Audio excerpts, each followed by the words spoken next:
Vincent, je vais m'adresser à toi en tant que fondateur d'un organisme de formation qui aide les collaborateurs à améliorer leur gestion des usages numériques.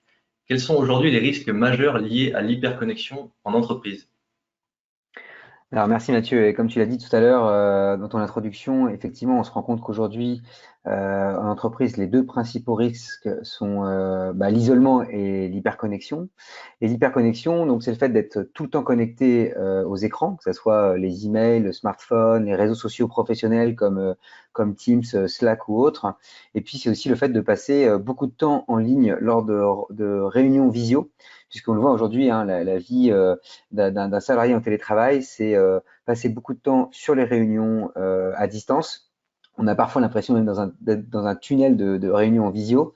Et il faut aussi traiter ses emails, il faut aussi répondre à ses messages sur Teams et puis avoir le temps de faire son travail de fond. Donc ça fait des journées très très très compliquées et très hyper connectées.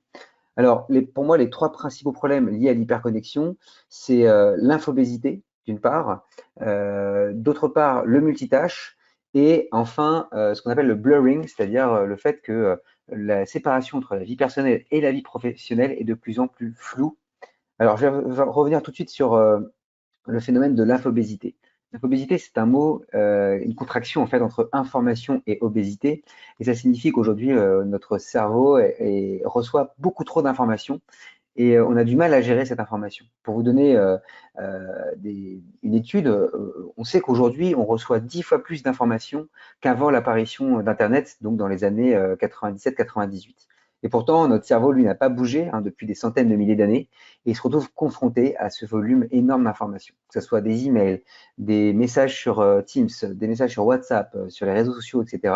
On est constamment interrompu et constamment envahi par l'information. Pour vous donner quelques statistiques concrètes, un cadre reçoit en moyenne 90 emails par jour. Un Français va se connecter plus de 150 fois par jour sur son smartphone. Parfois, c'est uniquement pour regarder l'heure, mais d'un coup, on se fait happer par un message sur les réseaux sociaux, un message WhatsApp, etc. Il y a une statistique aussi qui est intéressante qui montre qu'un cadre en France passe environ 99 jours par an sur ses emails. Ça correspond à peu près à 4-5 heures par jour. Donc voilà, aujourd'hui, cette infobésité, elle est très présente chez les collaborateurs et elle crée du stress, elle crée de la fatigue et de la surchauffe mentale. Deuxième phénomène, c'est celui du blurring. Donc le blurring, ça vient du mot anglais blurry, hein, qui signifie que la frontière entre la vie personnelle et la vie professionnelle est de plus en plus floue. Typiquement, vous êtes en train de télétravailler et d'un coup, vous allez détourner votre attention de votre travail de fond pour aller consulter votre smartphone et vous allez aller sur Instagram. Et donc, du coup, là, vous allez faire quelque chose qui est en lien avec votre vie personnelle. Et puis, à l'inverse, le week-end, alors que vous êtes sur votre temps de repos, vous allez avoir tendance à vous connecter sur votre email professionnel et vous allez commencer à lire et à répondre à des emails professionnels. Et donc, c'est là qu'on voit qu'aujourd'hui, c'est de plus en plus difficile de remettre une vraie barrière entre la vie personnelle et la vie professionnelle.